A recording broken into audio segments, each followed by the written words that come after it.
देवा श्री कृष्ण गोविंद हरे मुरारे हे नाथ नारायण वासुदेवा। ज्ञानी अपनी इंद्रियों को निरुद्ध करके प्राण को ब्रह्मरंध्र में स्थिर करके अपने ललाट में ब्रह्म ज्योत का दर्शन करते हैं और वैष्णवजन अपने हृदय सिंहासन पर बालकृष्ण को विराजित करते हैं। वैष्णव अपने हृदय में प्रभु के दिव्य प्रकाश को निहारते हैं। ठाकुर जी के दर्शन करने के बाद आंखें मूंद कर उनके स्वरूप को अपने भीतर देखो। श्री कृष्ण का स्मरण करते समय देह और संसार का भान भूल जाने पर नंद महोत्सव सफल होता है। परमात्मा ऋषिकेश है। एक एक इंद्री का श्री कृष्ण से विवाह करो। भागवत का भक्ति में दुराग्रह नहीं है। मात्र स्वरूप में निष्ठा रखने से, एक ही स्वरूप का बार बार सतत चिंतन करने से मन वहीं लग जाता है। ऐसा करने से मन की शक्ति भी बढ़ती है। शरीर से नहीं तो मन से हर रोज गोकुल जाओ, मन से मथुरा जाओ। शरीर जहाँ भी हो मन को मथुरा और वृंदावन भेजो। मन में कल्पना और भावना करो कि यशोदा की गोद में बालकृष्ण खेल रहे हैं। लाला के दर्शन के लिए सारी गोपियाँ दौड़ रही हैं। कन्हैया की एक एक लीला की कल्पना में दर्शन करते रहो। ठाकुर जी के दर्शन करने के बाद भी अपनी आंखें मूंद कर उनके स्वरूप का मन ही मन दर्शन करते रहो। ज्ञान मार्ग में भेद का निषेध है। भक्त और भक्ति के द्वारा भगवान के साथ एक हो जाता है। दोनों का ध्येय एक ही है। भक्ति में आरंभ में भेद है और आगे चलकर प्रभु के साथ भक्त एक हो जाता है। ध्यान में दर्शन में तन्मयता होने पर नंद महोत्सव संपन्न होता है। जब तक जगत का भान है तब तक सच्चा आनंद नहीं मिलता। जब तक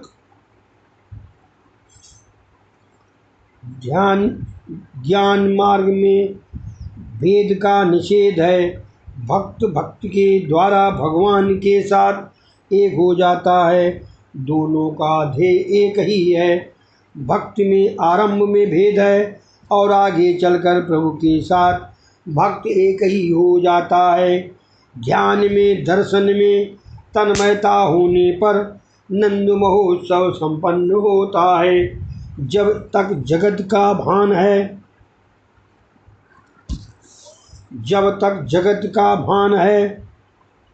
तब तक सच्चा आनंद नहीं मिलता है। देवान होने पर देव दर्शन नहीं हो पाता है। देवान भूले बिना दर्शन में सच्चा आनंद नहीं मिल पाता। ध्यान के बिना ईश्वर का साक्षात्कार नहीं हो पाता। वसुदेव और देवकी ने 11 वर्ष तक प्रभु का ध्यान किया था। ध्यान करने वाले को ये भी भूल जाना चाहिए कि वो ध्यान कर रहा है।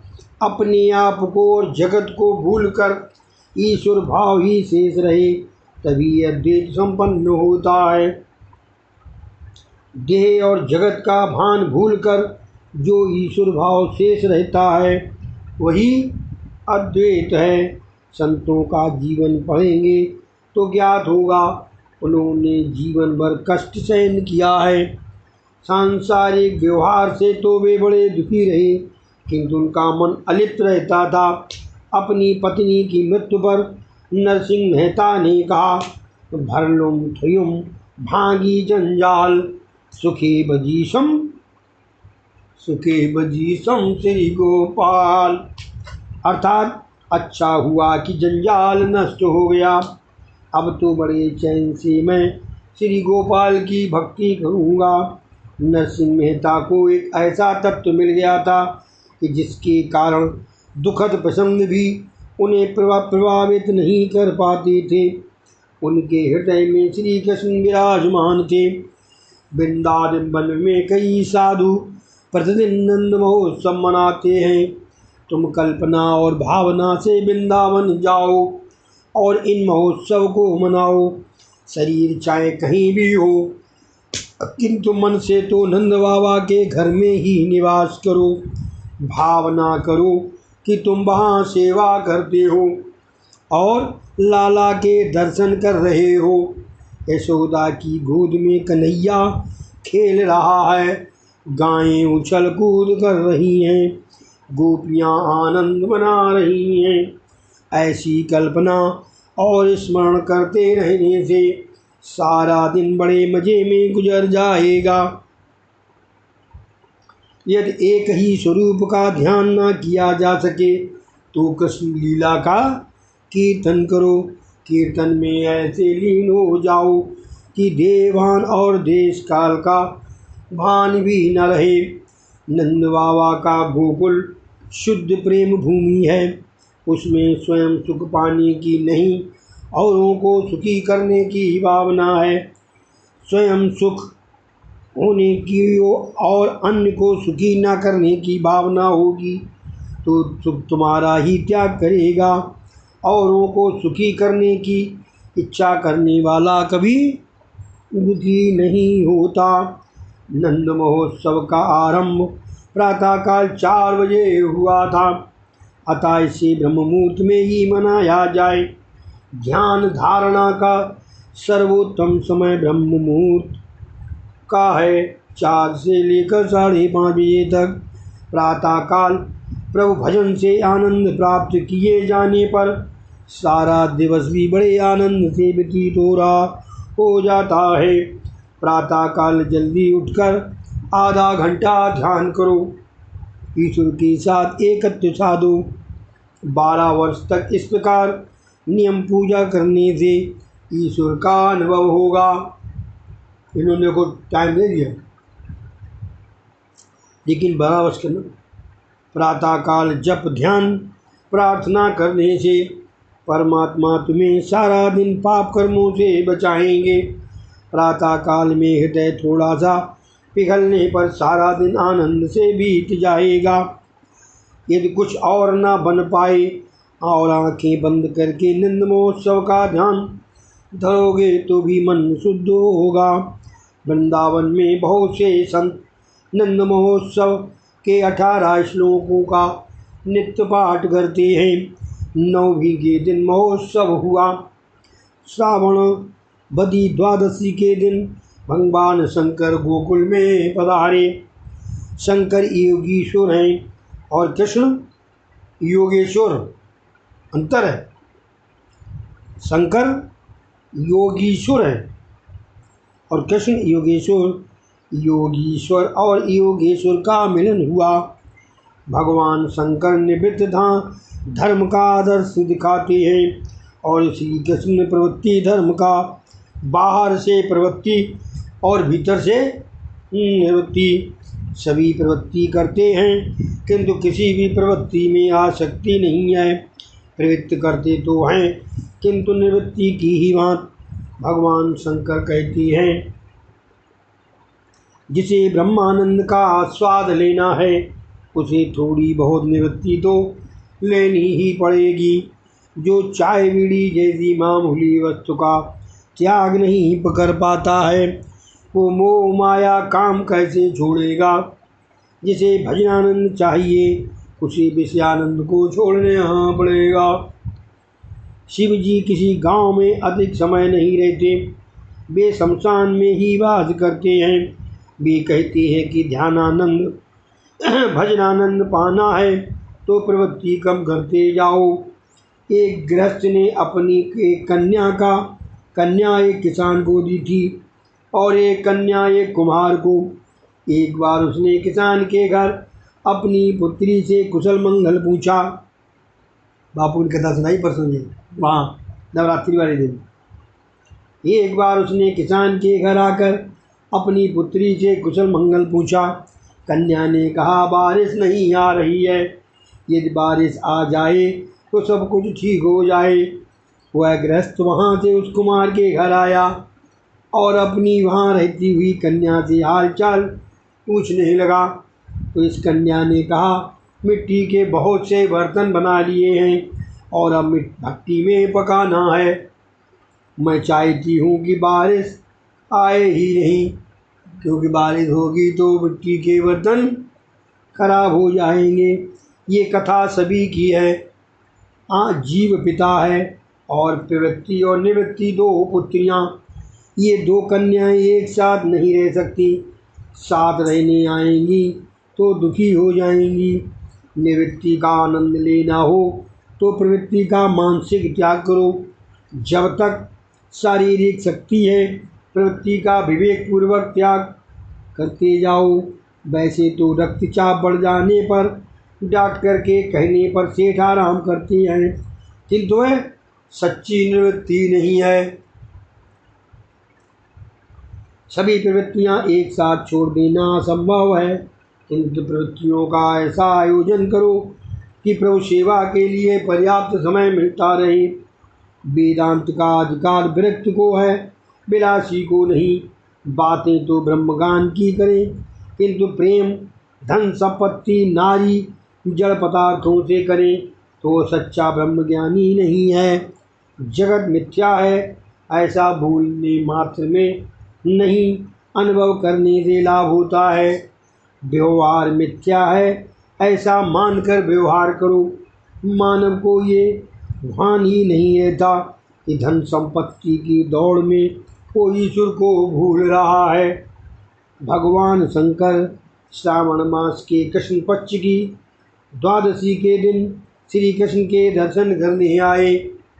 योगीश्वर और योगेश्वर का मिलन हुआ। शंकर अकेले ही आए। भक्ति में यदि संग अच्छा न होगा तो भक्ति कार्य में विक्षेप होगा। भजन और दर्शन तो अकेले ही किया जाए। औरों को अपने साथ रखने से हम रजोगुणी हो जाते हैं। कई लोग भजन या दर्शन करने के लिए औरों को भी बुलाने जाते हैं। सत्कर्म के लिए औरों को प्रेरणा देना वैसे तो बड़ी अच्छी बात है, किंतु साथ ही लेने पर रास्ते में भली बुरी बातें भी हो जाती हैं जो ठीक नहीं हैं। भजन और दर्शन एक चित्त से करो। दर्शन के बाद मंदिर के बरामदे में थोड़ी देर बैठने का यही प्रयोजन है कि हमने भगवान के जिस रूप का दर्शन किया है उसे दिल में उतार लें, कि जिससे अगली सुबह तक वह मन में बना रहे।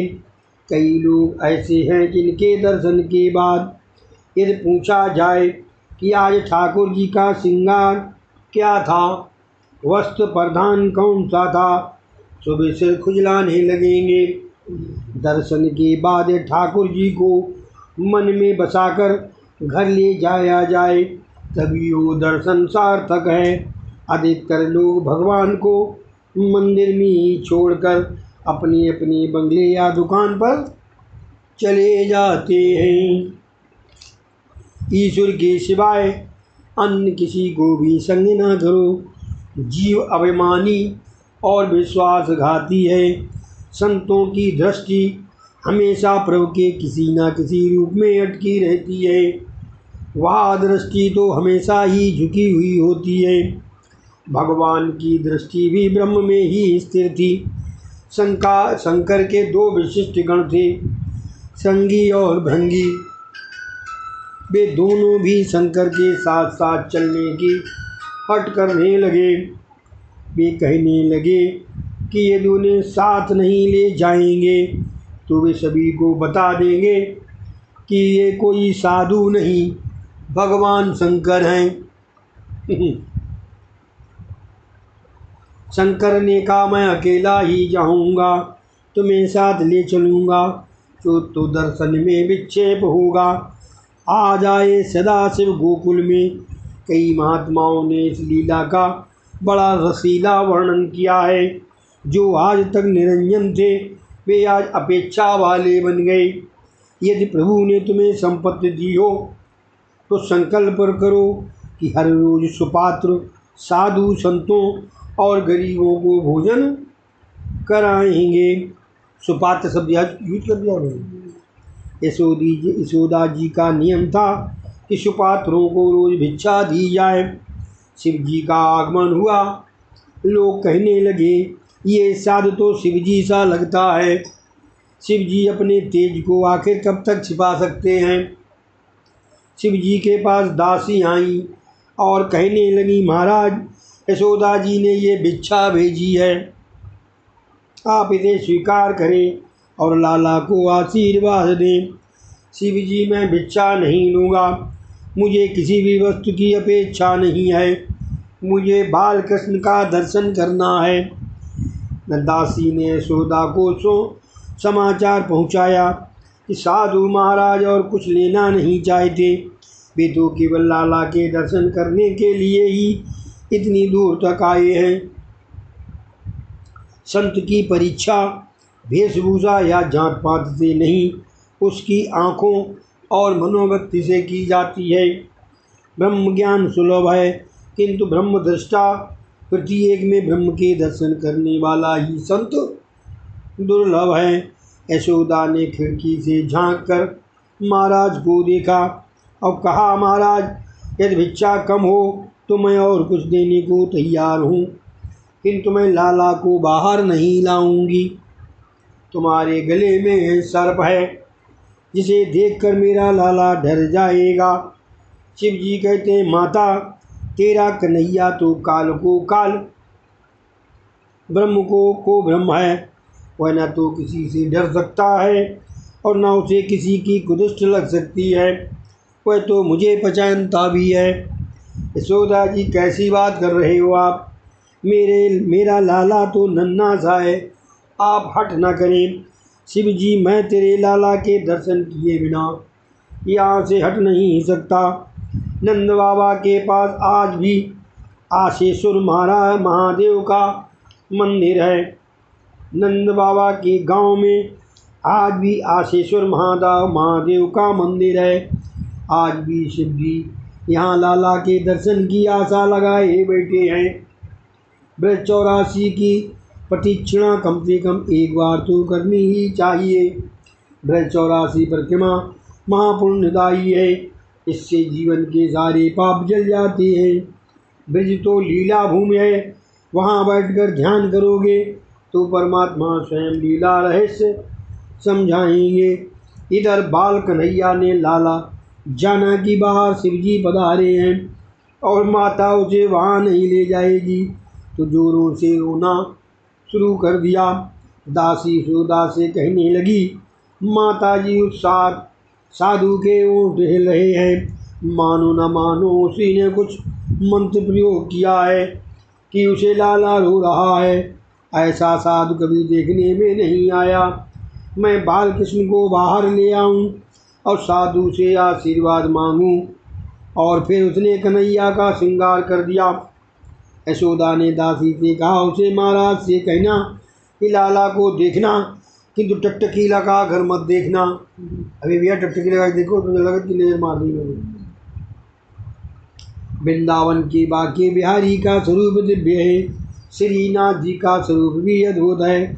जब तक स्वरूपा शक्ति नहीं हो पाती, भक्ति हो नहीं सकती। लौकिक नाम रूप के प्रति जैसा आसक्ति है, वैसी ही आसक्ति प्रभु के नाम रूप से हो जाए, वही भक्ति है। वहाँ के बिहारी के मंदिर में पर्दा होता है, पर्दा ही तो माया है। जीव ईश्वर का दर्शन करता है, तब बीच में माया का पर्दा आ जाता है। मंदिर में राधा जी का सेव्य स्वरूप है। बांके बिहारी 2 मिनट राधा जी को और फिर जगत को दर्शन देते हैं। 4 आँखें मिलने पर ही दर्शन में आनंद आता है। कन्हैया हंसता है, इस साधु ने जादू किया है। महाराज की नज़र में जादू है।